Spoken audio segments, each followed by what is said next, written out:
Hi, I'm Katie and welcome to episode 26 of mydenmarktv.com.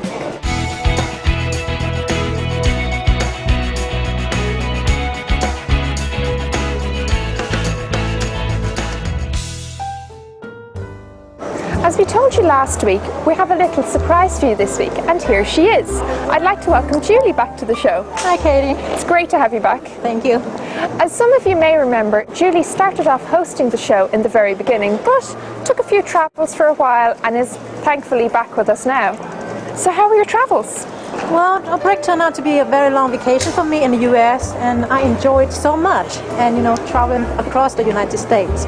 But the best part is to come back home and be part of the team again, and knowing that our show is now watched in more than 90 countries around the world. I know, isn't that fantastic? That's so cool. But of course, we can't just talk about ourselves. We want to show the viewers something as well. So this week, what will we show them? Well, we're going to take you to a place where you can buy cheap everyday items, and we will also introduce you to some of the Christmas tradition here in Denmark. And for those of you who are coming to work here, we thought it's important to fill you in on some of the labour laws that you may be faced with. But first, did you know that more and more shops in Denmark are catering for the customer who misses those little everyday items from back home? For example, Abigail's is a very well-known Copenhagen-based shop that brings you foods from Britain, the US and South Africa. You could also try Superbest out in Hellerup, which has recently started catering for the expat customer. And of course, there are so many little Middle Eastern corner shops with all the delicacies and treats from all around the globe. So I'm going to get to them before they close for the evening. When I was in the US, I was thrilled to know that there are stores like a Dollar Tree or 99 cents only, where I can buy cheap everyday items. This concept store also exists in Denmark and is called Tiger, like this one.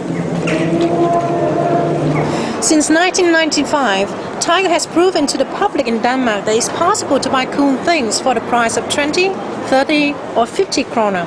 Currently, there are 60 Tiger stores in total, and the company has expanded in many countries in Europe. On the website, you can find where there is a Tiger store near your place.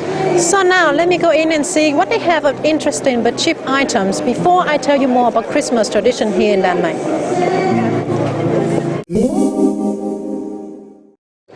One of the most popular Christmas cookies around here is gingerbread cookies, which is in Danish, "brunke." You can buy it everywhere, but the best one is of course homemade. For those who want that solution, you can actually buy a ready pastry roll and just take it home, cut it very thin and put it in the oven no more than 5 to 7 minutes. And after that, you will have some very fresh and delicious cookies to enjoy. Another delicious Christmas cookies are peppernuts, which is in Danish, pebernødder.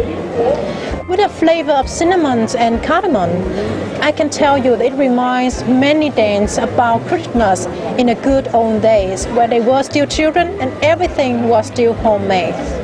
But of course, we cannot always having fun by baking all the time, but we also have to go to work. So Katie went out earlier this week to find out what rights do you have when working in Denmark.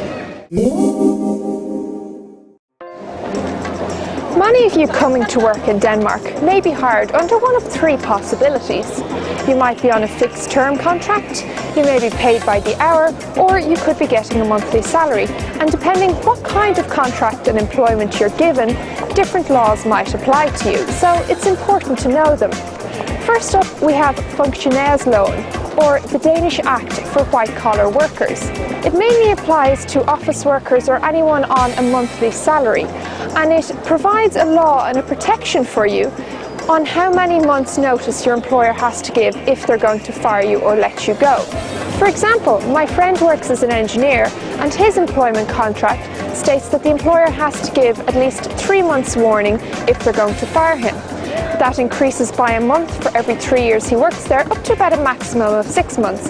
But it will vary from person to person, so the best thing to do is check with your union or your employer about what your contract covers. There's also a special law for those who are employed in the educational field. It's called erhvervsuddannelseloven, Or if you're employed in the seasonal agriculture or perhaps in a domestic position, you might be covered by the Milkhjälpers loan. So it's definitely worth checking out and remembering these terms to ask about what your rights are under the labour laws in Denmark.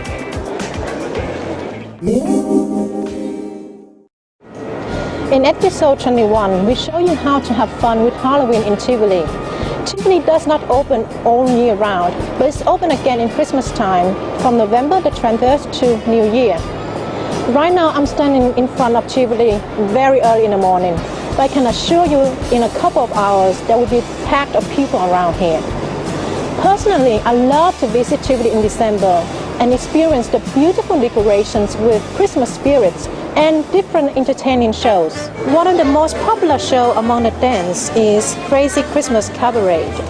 The show is written and directed by Vivienne McKee since 1982. This year the show is called Mama Mafia, and it's a funny cocktail of all the mafia movie classics from The Godfather to Pulp Fiction. But most of all, it's a classic Christmas show with a British humour that has captured the heart of many Danes and become a Christmas tradition here in Denmark. So you're looking forward to the Christmas show and Tivoli to open? Definitely, I'm really excited. It's so much fun. But of course, Christmas is so big that we're going to be looking at it more in upcoming episodes. But until then, we'd like to answer another question from one of our viewers. This week's question comes from Rosie, who's an Indian nurse thinking about coming to work in Denmark, but she's a bit concerned about the language. Well, Rosie, as we've seen in previous episodes, there's lots of language schools all over the country and they're very welcoming and helpful. But some of you may want to get a handle on this difficult Danish language before you even come here. In that case, I suggest you check out the Integration Ministry's New to Denmark website. It's really helpful and they've come up with a great list of resources of all the different ways you can learn the Danish language online. Some of them are free and some of them you have to pay a bit for. There's also a special one for medical professionals, teaching you how to pronounce those difficult Danish medical terms for your patients, so it's pretty handy. Now, as for whether you need Danish or not if you're coming to work as a nurse here, then the answer is probably yes. But your best bet to find out all the rules and regulations is to contact the Integration Ministry directly or through one of the Work in Denmark centres, and I know there's one in the New Delhi Embassy if that's any help to you, Rosie. But join us again next week when we'll be giving you more tips on how to prepare for that all-important job interview. Until then, feel free to check out our website, mydenmarktv.com, where you can subscribe to the show, Or share your favorite episodes with your friends or family. and of course you can get in touch with us. Leave us a comment or ask us a question, just like Rosie did. Until next time though, bye-bye. Bye-bye.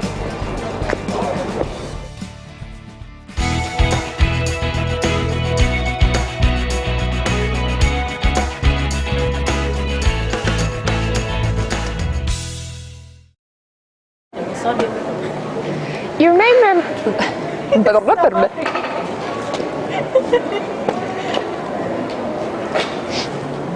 Is actually gingerbread cookies, which is in Danish. What's it in Danish? Rundkage. Rundkage. for your patients, so it's pretty handy. I'm sorry.